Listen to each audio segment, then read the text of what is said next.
I wanted to talk to you about, I think it's fair to say, your passion, which is immigration reform. Literally, when you came to Capitol Hill 2 years ago, it was one of the first things that you introduced. It was called the Dignity Act. But in the last couple of years, you've tweaked it, you've refined it, and you've found a Democratic co sponsor in your colleague, Congresswoman Veronica Escobar. What are the main planks of the Dignity Act? I know we've talked about it a long time, but what should our viewers remember about this bill?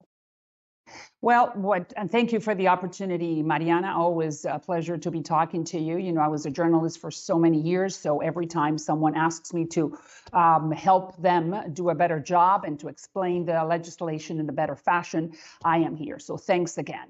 The Dignity Act is what this country needs because we have a major, big problem called immigration.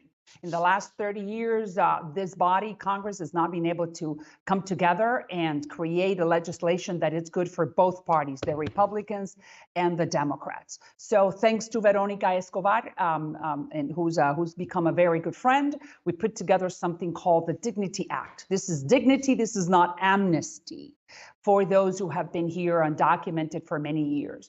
And what does it do basically? It does few things. Number one, it seals the border. It controls the border. It puts order at the border because no country that respects itself could have the border in the situation that we have the southern border at this hour. Number two, it ends catch and release. You know that many people out of desperation, they have gamed the system, the asylum system. So we need to put in place a system that grants those who really merit it asylum, and those who do not, they need to either not come into the country or come in through other means, through other pathways, legal pathways. Number three, it mandates e-verify. Because that is that if you are in your private sector, you need to make sure that those people who are working for you are legal.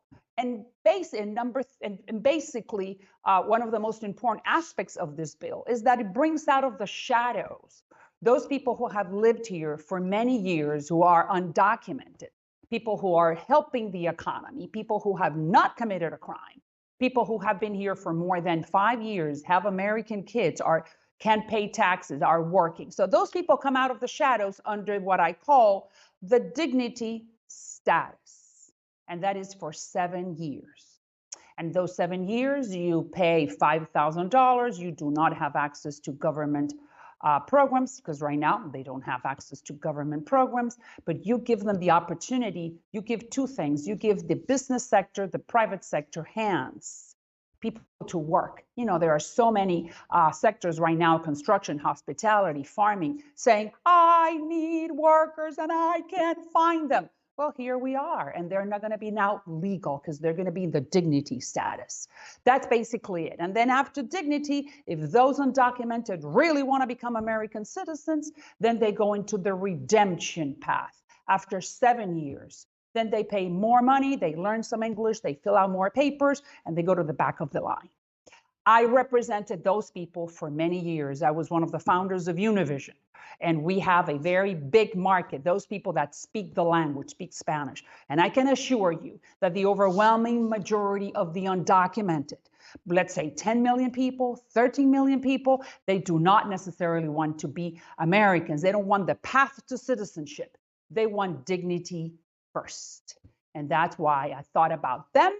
But even more, I'm thinking about that this is a national security bill and this is an economic bill. Because right now we are confronting that shortage that I just told you of workers, people that need to be here producing, paying taxes, going home for Christmas, but not being a burden on society. On the contrary, helping the economy.